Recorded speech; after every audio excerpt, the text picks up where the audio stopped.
नमस्कार। नमस्कार। सबसे पहले तो मैं कल की रीडिंग के फीडबैक के लिए धन्यवाद देना चाहूँगी कि बहुत से लोगों ने इसको अपने साथ रेजोनेट पाया। हालांकि यूट्यूब पर उसके कमेंट्स नहीं आए अभी, लेकिन पर्सनली लोगों ने फ़ोन करके मुझे पूछा कि क्या ये रीडिंग आपने हमारे लिए बनाई है क्या दीदी, बहुत ही रेजोनेट कर रही है। यानी कि बहुत सारे घरों में इस तरह से हो रहा है कि घर जो ख़राब हो रहे हैं, जो मुझे कल की रीडिंग से समझ में आया कि थर्ड पार्टी के इंटरफेरेंस से ख़राब हो रहे हैं। तो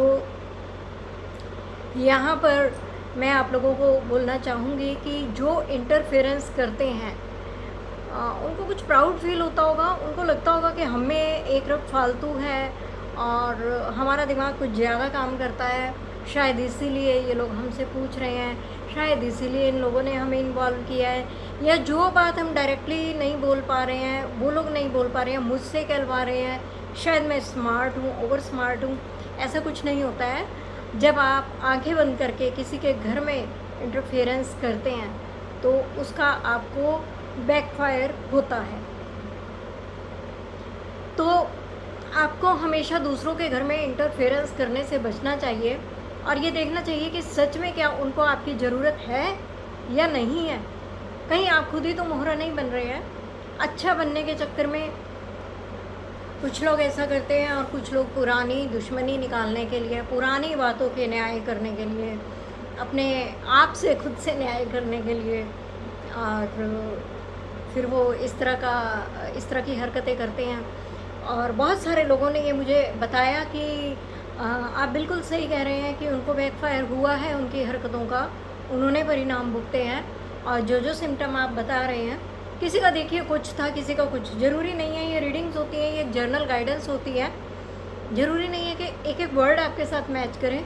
किसी के साथ कुछ और किसी के साथ कुछ रिज़ल्ट आते हैं और कुछ के इससे भी थोड़े से डिफरेंट होते हैं, लेकिन लोगों ने अपने अनुभव बताए। ठीक है, तो मैं यही सलाह देना चाहूँगी कि आप इन सब फालतू की बातों से बचिए और अपनी बाउंड्रीज़ में रहिए। अपने घर परिवार को देखिए। दूसरों के घरों में इंटरफेरेंस करने से पहले आप उसका नतीजा देख लीजिए कि अगर आपका एक भी शब्द अनफेयर है तो वो आपको किस कगार पे ला सकता है।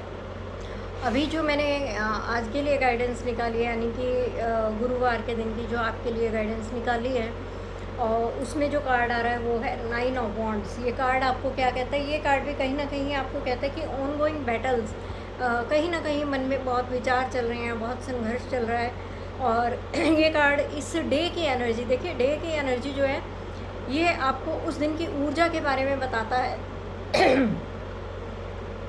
माफ़ कीजिए, अभी स्पिरिचुअल क्लींजिंग की थी घर की और स्मजिंग वगैरह की थी, तो उससे कुछ गले में आज प्रॉब्लम हो रही है, तो बार बार वीडियो को कट करना पड़ रहा है।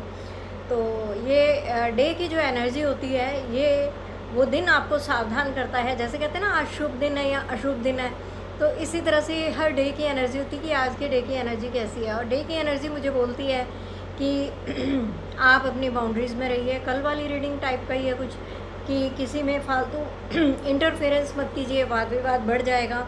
और अननेसेसरी कॉल मत कीजिए लोगों को, वो पुरानी बातों की एक्सप्लेनेशंस देना और लेना, उससे क्या है आपकी एनर्जी ड्रेन होगी। आप बहुत थका हुआ, बहुत ही बोझिल महसूस करने वाले हैं। और कुछ लोगों को लगेगा कि मैं जिस प्रोजेक्ट में इतने दिन से लगा हुआ था, आप में से कुछ लोगों को, सभी को एक एक वर्ड सूट करे नहीं कह सकते ऐसा, विरले ही होते हैं जिनको पूरी की पूरी रीडिंग जो है सूट करती है। कुछ बातें आपको रेजोनेट करेंगी और कुछ नहीं। तो कुछ लोगों को लगेगा कि जिस काम में मैं इतने दिन से लगा हुआ था, आखिर वो मोमेंट आ ही गया है, तो 99% अपने टारगेट को अचीव करते हुए दिखाई देंगे।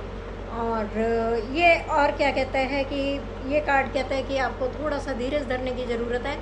काम जिस तेज़ी से कुछ लोगों के उनको होने की उम्मीद है वो नहीं हो पाएंगे, लेकिन काम अवश्य ही होगा। ये कार्ड इस बात की गारंटी देता है।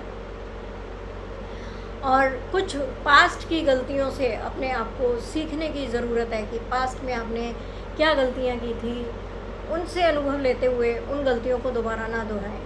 कुछ लोग बिल्कुल अपने टारगेट को अचीव ही करने वाले हैं, लेकिन एक जैसे शेर होता है ना कि थोड़ा सा 2 कदम पीछे हटता है, और फिर पूरी ताकत के साथ जंप मारते हैं अपने टारगेट को अचीव करने के लिए।